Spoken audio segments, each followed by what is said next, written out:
Hola, somos estudiantes de Psicología Clínica. Hoy les vamos a hablar acerca de diseños del proceso de investigación cualitativa.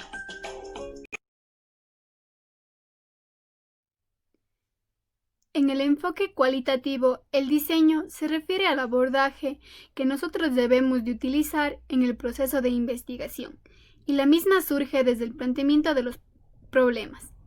Quiero compartir con ustedes la siguiente frase de Roberto Sampieri. Los seres humanos utilizamos narrativas para expresar nuestras emociones, sentimientos y deseos usando diversos medios, desde papel y lápiz hasta páginas en las redes sociales de Internet. Ellas representan nuestras identidades personales y nos ayudan a organizar las experiencias. Los diseños cualitativos pretenden captar los diseños de investigación cualitativa. No hay dos investigaciones cualitativas semejantes. Todas son piezas artesanales del conocimiento hechas a mano, a la medida de las circunstancias. Tipos de diseños cualitativos. En este video mencionaremos 4. Teoría fundamentada, diseños etnográficos, diseños fenomenológicos, diseños de investigación, acción. ¿Quieres saber más acerca de cada uno de ellos? Quédate con nosotros. Diseños de la teoría fundamentada. ¿Cuáles son sus ventajas y características? Es un diseño y un producto. El investigador habla sobre fenómenos, procesos, acciones que se aplican a un contexto concreto y desde la perspectiva de diversos participantes. Las teorías deben basarse o derivarse de datos recolectados en el campo. La nueva teoría se relaciona con la literatura previa y es denominada sustantiva o de rango medio. Esta es útil cuando teorías disponibles no explican el fenómeno o planteamiento del problema. Esta es práctica, sensible a las expresiones de los individuos del contexto considerado. Voy a hablarles sobre 2 diseños. El primero es el sistemático. Aquí, el investigador selecciona una categoría central, luego la relaciona con otras categorías y produce la codificación axial.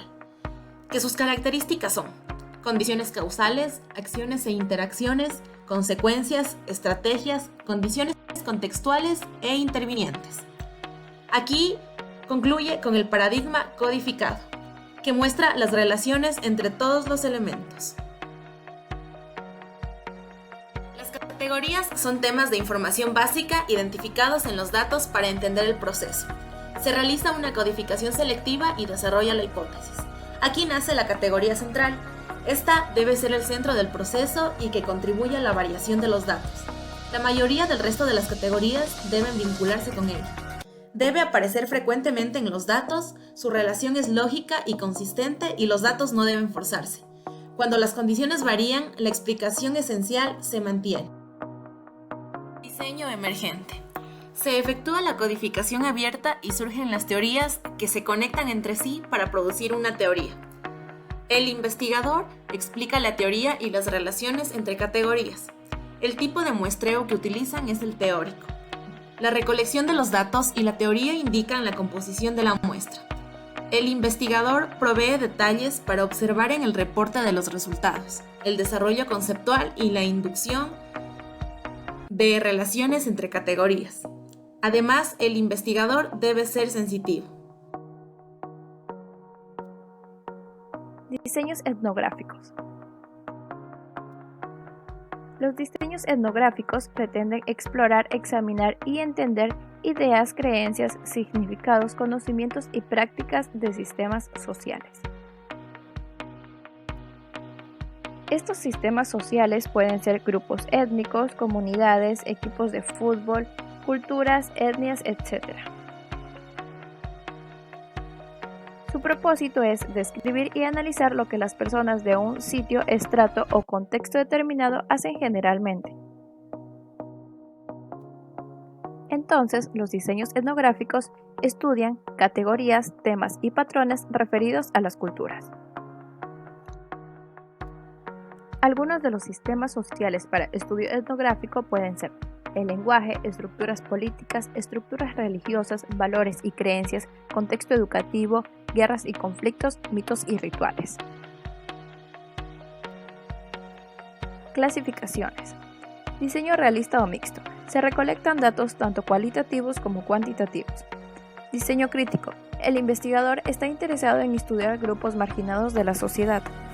Diseño clásico. Se analizan temas culturales y se considera a toda la cultura en general.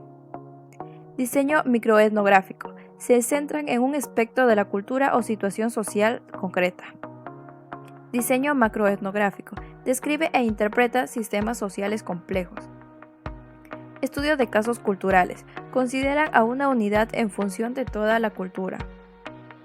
Metaetnografía. Se hace una revisión de varios estudios etnográficos. Y las acciones para llevarse a cabo en un estudio etnográfico van desde el planteamiento del problema hasta la elaboración del reporte final. Diseño fenomenológico. El diseño fenomenológico es el estudio de los fenómenos tal como lo son, experimentos vividos y percibidos por el hombre.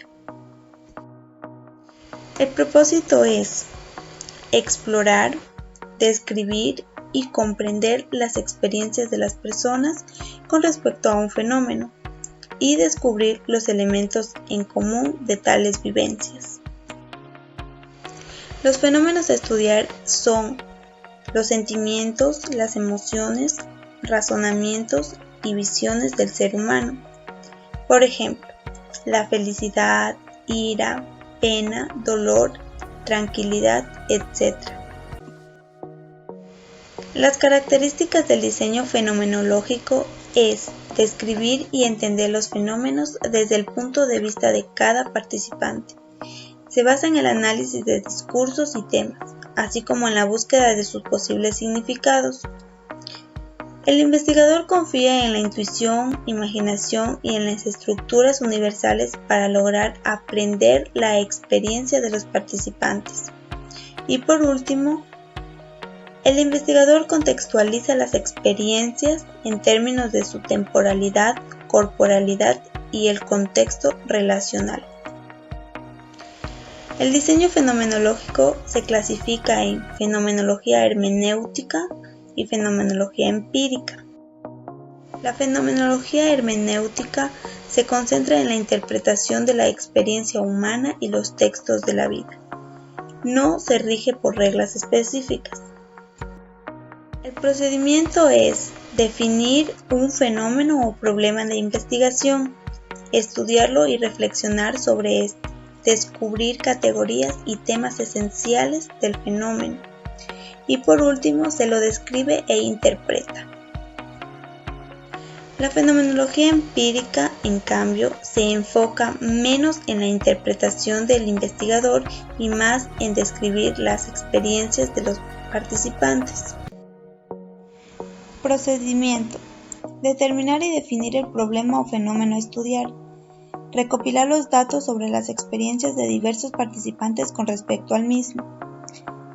Analizar los comportamientos y narrativas personales para así tener un panorama general de las experiencias. Identificar las unidades de significado y generar categorías, temas y patrones, detectando citas o unidades claves. Elaborar una descripción genérica de las experiencias y su estructura. Y por último se desarrolla una narrativa que combina las descripciones y la estructura a fin de transmitir la esencia de la experiencia en cuanto al fenómeno estudiado. Diseños de investigación-acción. La finalidad de la investigación-acción es comprender y resolver problemáticas específicas de una colectividad vinculadas a un ambiente, es decir, de un grupo, programa, organización o comunidad. Se centra en aportar información que guíe la toma de decisiones para proyectos, procesos y reformas culturales.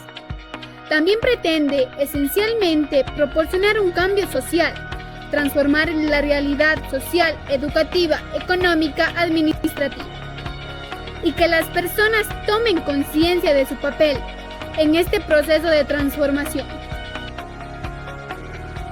perspectivas que destacan en la investigación-acción. La visión técnico-científica. Su modelo consiste en un conjunto de decisiones en espiral, las cuales se basan en ciclos repetidos de análisis para conceptualizar y redefinir el problema una y otra vez.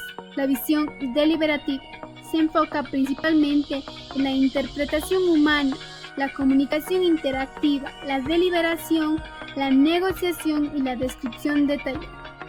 La visión emancipadora. Su objetivo va más allá de resolver problemas o desarrollar mejoras a un proceso. Pretende que los participantes generen un profundo cambio social por medio de la investigación. Stringer en 1999 señala que la investigación-acción es democrática, puesto a que habilita a todos los miembros de un grupo o comunidad a participar, equitativa, ya que cualquiera de las contribuciones son valoradas, liberadora, ya que una de sus finalidades reside en combatir la opresión e injusticia social, denotadora de la mejora de las condiciones de vida de los participantes. Las tres fases esenciales de los diseños de investigación-acción son observar, pensar y actuar. Principales acciones para llevar a cabo la investigación-acción. Primer ciclo: identificar la problemática. Se lleva a cabo el planteamiento del problema, recolección de datos, generación de hipótesis. Segundo ciclo: elaborar el plan. Se desarrolla el plan mediante objetivos, estrategias, acciones, recursos. Recolectar datos para el plan. Tercer ciclo: implementar y evaluar el plan. Poner en marcha el plan, recolectar datos para evaluar la implementación. Comunicar el plan de acción a toda la comunidad. Cuarto ciclo: retroalimentación. Nuevos ajustes y decisiones. Recolectar datos y volver a evaluar el plan implementando con ajustes.